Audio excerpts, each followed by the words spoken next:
So between these three, we have a character who grew and matured to be the best of who he could be, a character that mostly stayed the same, but for more mature reasons, and a character who matured through a complete dramatic reversal. These are all positive changes. But didn't I say something early on about Tamers addressing the not-so-child-friendly idea of change that happens for the worse? There's no turning back now. Looks like we have to discuss one of the most uncomfortable elements in the franchise history, Jeri Kato. Now, when I say uncomfortable, you might think I'm referring to the whole D-Reaper thing and how freaky that was, but honestly, Jeri's been a slightly uncomfortable character right from the beginning. Remember her introduction? I'm almost done, ma'am. I'm just taking a timeout. Huh? You're kind of funny. You see, I'm having a really off day. There it is. Bad flute. Bad.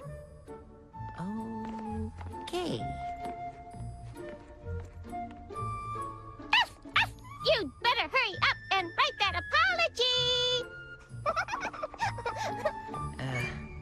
apology.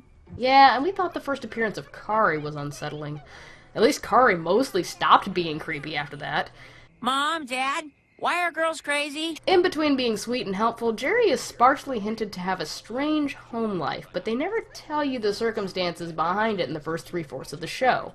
Jeri could almost be considered comic relief for the first 2/3 of the show, actually. She's gentle, happy, eager to help in any situation, but also easily frightened, the butt of a lot of humor. Takato needs a girl? What for? Will I do? Yeah? Somewhat perfect little girl-ish, but spacey and weird enough to keep her from feeling like a Mary Sue. Besides, we already have one of those. I think in trying to unravel Jeri's character and why things happened the way they did to her, one word, and probably the most prominent trait of her character, should be kept at the forefront of our minds. Jeri is an incredibly lonely character. Unlike Takato, Henry, and Rika, who are pretty comfortable spending time by themselves, Ryo, who almost pathologically avoids human contact, and Kazu and Kenta, who just hang out with each other all the time, Jeri has to be spending time with someone constantly, and it's rarely the same person each time. She talks to teachers and adults more naturally and frequently than the other kids. She seems to be besties with Takato's parents in particular. She hangs out with all the other girls in school, even when they're kind of catty. Some kid is going around picking on couples in the park while they're kissing. Can you believe it? Huh. That is terrible. Must be a boy. Yeah, it's a boy, all right. Come on. Confess. No one thinks it was you. What? Don't worry, Takato. And when they leave, she hangs around Takato, Kazu, and Kenta, even though she's not into Digimon, and Kazu and Kenta are kind of rude to her. You never see Jeri having fun by herself, is what I'm saying, and she gets really upset when people leave. Uh-oh. What's wrong with them? I know. Boys are silly. Sometimes they fight even when there's nothing to fight about. It's all just pretend, right? Yeah, that's right. Takato notices this too, and frequently says that Jeri is the nicest person he's ever met. Jumping ahead some, Jeri sees it differently. So it's just weird to see you like this. You're wrong. I'm not nice. Huh? Huh? When my real mother died, I swore I wouldn't let anyone take her place. So when my new stepmother came, she wanted to be my friend, but I never gave her a chance. You see, I'm not nice. I'm awful. That's not true. You're the nicest person I know. Jeri has both low self-esteem and a pretty acute fear of abandonment. She'll do anything not to be alone, and she needs people around her, and that's why she's so nice. It's obvious because there are jillions of girls like her around the world, and they're made at this age when they see other girls and start to think they're not cute enough, or fun enough, or smart enough for people to want to spend time with them. This is probably extra true for Jeri, who's this late-blooming, extremely weird and quirky gal who practices ventriloquism of all things. And there's also this oddly popular fan theory that she's mildly autistic. Yeah, I'm not touching that with a 30-foot pole because it's not really relevant to what I'm discussing here, but make of that whatever you will, there is some evidence for it. I'm just going to leave it where it's lying for now. So when she learns about Digimon partners, a super-powered creature who is specifically created for their tamer and then bonded to them for life, she starts collecting the cards and demands to know how the game is played, and then she starts seeing potential partners everywhere she goes. I mean, doesn't that strike you as a little bit odd? Jeri, who has expressed no interest in Digimon at the beginning of the show, even making fun of the boys for playing the game, is now more obsessed with it than Kazu or Kenta, who are total Digimon Otaku, yes, but they don't spend every penny they make on Digimon cards and start asking every Digimon they see to be their partner once they find out they're real. Jeri does. Hello, good food. You like me?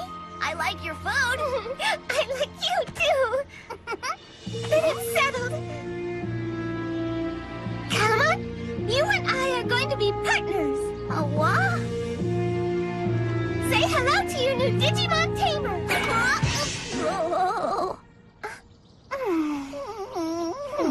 Well, is that the way you behave to your new Tamer? No.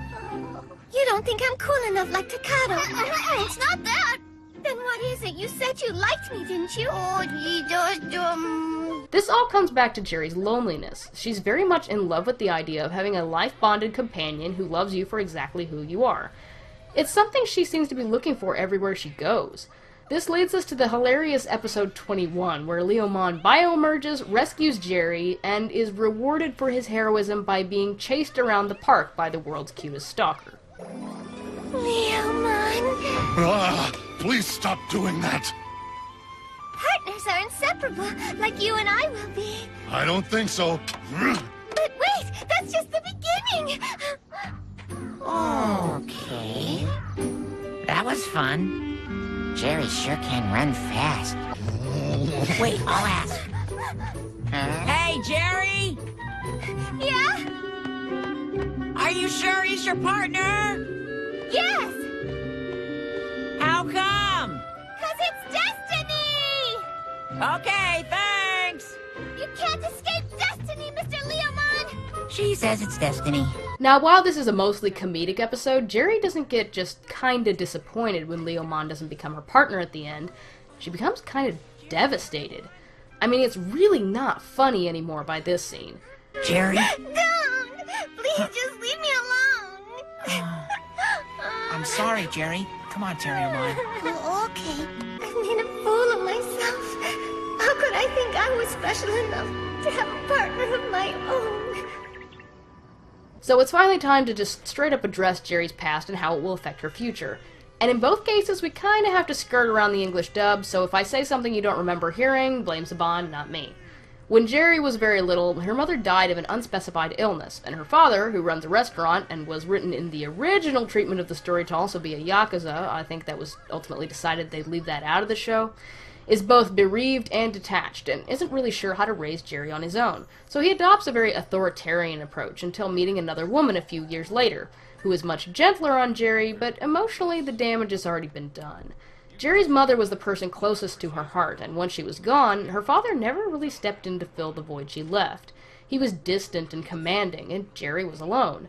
Looking back at Jeri's rejection of her stepmother, it makes sense. Her devotion to her mother kept her whole. She could stave off her loneliness with friends and even a new stepbrother, who she seemed to be extremely affectionate with, but she couldn't replace her mother, someone who really understood her and loved her deeply.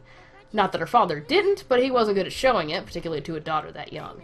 She's recovered from her mother's death somewhat, but the scars are still deep, and as weird as this may sound, I think Leomon was the one she filled that fragile void with after years of just leaving it alone. He's a protector figure, he understands her perfectly, he lifts her up from her low self-esteem issues. Sometimes I think I'm not good enough. Huh? You're such a little thing, but you have a lion's heart. Well, that's why we're perfect for each other. And with one added detail laughed out of the dub, he unwittingly creates a perfect storm to snap her heart in half. Okay, so when Leomon dies in the English dub, his last words are directed at Jeri, and they're words of encouragement, that she has the heart of a lion and must be brave without him. And originally he said something very different, and it wasn't aimed at Jeri at all. We're not given much of a backstory for Leomon, but we are given the impression that, like Renamon, he spent most of his life fighting, and along the way, he's failed to protect someone or something he cared about. To have power is not to be strong. You see, I know that better than anyone. Whatever the case, Leomon is implied to have regrets, and his last words in the Japanese version were addressing them. As he's dying, he asks himself, was this how it was always meant to be? Was this my destiny?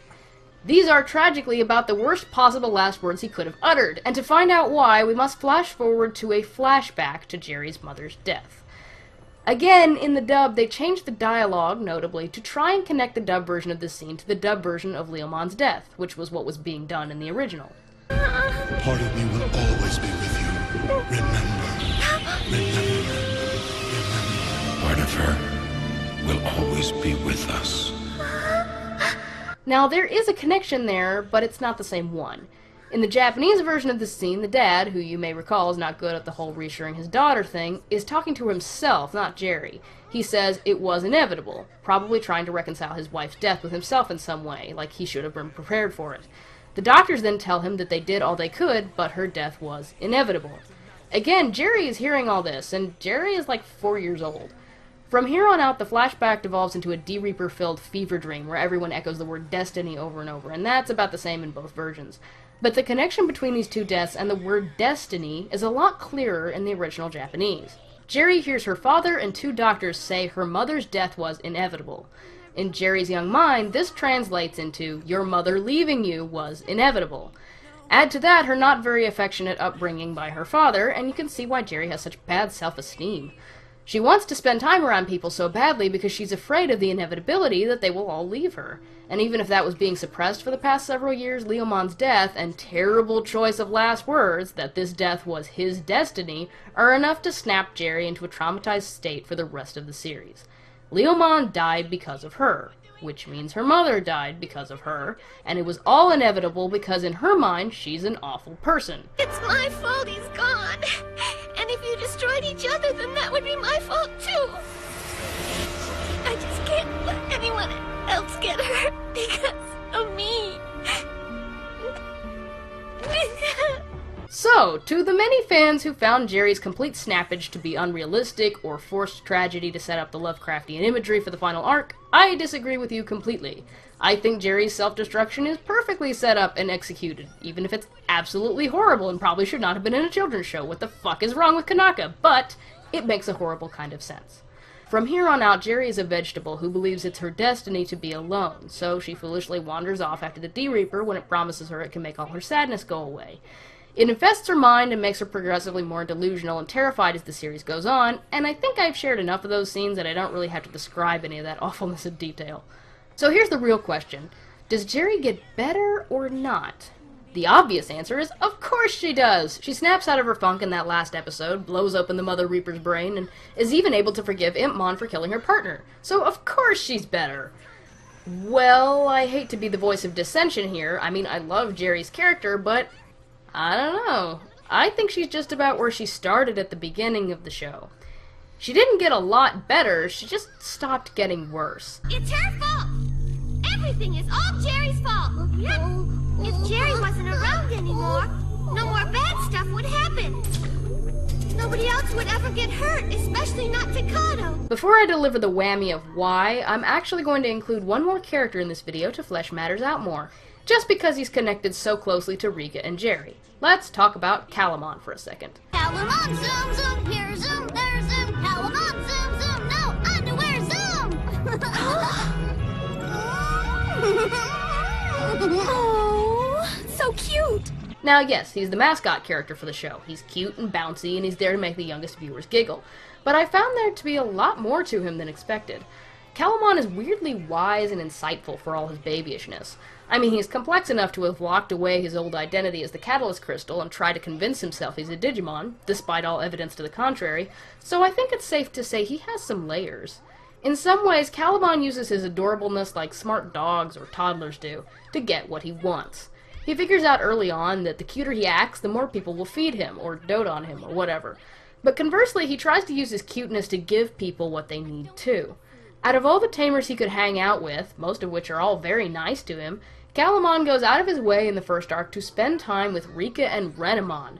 You had to be cute, didn't you? Even when they chase him away, or are mean to him, which is pretty much all the time, he comes right back, and he helps the two resolve their issues with one another. I left him out of Rika's segment in the interest of time, but he does a lot of good for her, encouraging her to focus on all the good things she has in life, and reminding her that she and Renamon need each other. But, and this is the fun thing about Calamon, he doesn't do any of that directly. He does it in clever little roundabout ways and pretends he's just a simple-minded cream puff because he knows that preaching, like Henry and Takato tend to do, doesn't work on Rika. How come you threw this away, huh? How come? Get out of my room, you overgrown rat. You're...